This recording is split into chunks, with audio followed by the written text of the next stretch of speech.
मारने आ रहा हूं, दम है तो बच के दिखाओ। इधर योगी को धमकी दी और उधर तोड़ने पहुंच गई यूपी पुलिस।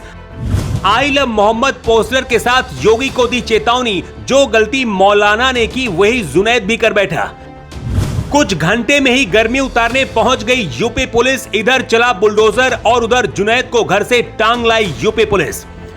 जुनैद ने कहा, योगी सावधान हो जाओ, मैं तुम्हारे पास आ रहा हूं और मुझसे बचकर दिखाओ। तो यूपी पुलिस ने कहा, इतनी परेशानी मत उठाओ जुनैद, हम ही तुम्हारे पास आ जाते हैं तुमको तोड़ने के लिए। बरेली घटना के बाद योगी आदित्यनाथ ने कहा था कि जिन्हें शांति पसंद नहीं उनकी गर्मी ठंडी करनी पड़ेगी, जरूरत पड़ी तो डेंटिंग पेंटिंग भी उनकी करनी पड़ेगी। जुनैद वही गलती कर बैठा जो मौलाना ने की थी। जुनैद के आई लव मोहम्मद के प्यार ने यह भी भुला दिया कि बरेली में क्या हाल हुआ है। वैसे ऐसा पहली बार नहीं है जब योगी आदित्यनाथ को धमकी मिली है, लेकिन इस बार की धमकी और जुनैद की टाइमिंग शायद गलत है। जुनैद वाली गलती इस मौलाना ने भी की थी। महाराष्ट्र के भीड़ जिले के इस मौलाना का वीडियो सामने आया था जो योगी को खुलेआम धमकी दे रहा था। इस मौलाना ने आई लव मोहम्मद के पोस्टर के साथ योगी आदित्यनाथ को अपशब्द कहते हुए चेतावनी दी थी कि हिम्मत है तो इधर आओ, गाड़ देंगे तुमको। मौलाना को यह पता नहीं था कि योगी यूपी में रहते हैं, लेकिन असर पूरे देश में है। अगले 24 घंटे बाद ही महाराष्ट्र पुलिस ने आई लव मोहम्मद के नाम पर पत्थरबाजी और इस मौलाना को मुर्गा बना दिया था। इसके बाद ही बरेली में कट्टरपंथियों का जो हाल यूपी पुलिस कर रही है, उसके बाद भी जुनैद ने योगी आदित्यनाथ को धमकी देने की बहुत बड़ी गलती कर बैठा। जुनैद सीतापुर जिले का रहने वाला है। जुनैद ने अपने मोबाइल से एक वीडियो बनाकर उसमें प्रधानमंत्री मोदी और योगी आदित्यनाथ को लेकर आपत्तिजनक शब्द और जान से मारने की धमकी दी थी।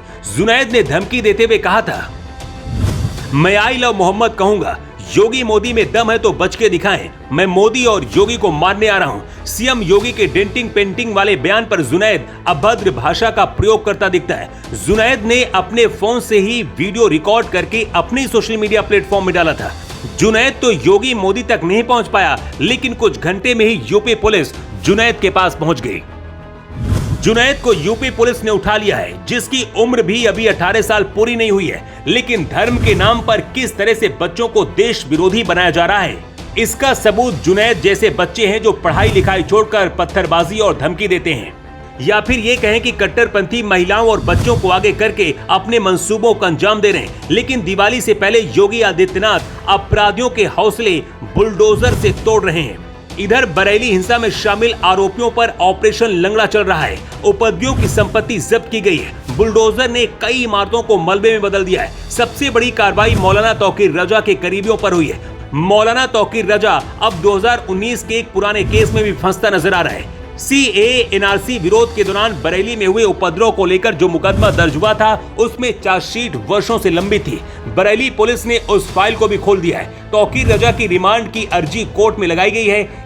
SSP बरेली अनुराग आर्य ने कहा कि साल 2019 का मुकदमा फिर से खोला गया है। मौलाना तौकीर रजा की दबंगई की वजह से उनके रिश्तेदार बिजली का बिल तक नहीं भरते थे।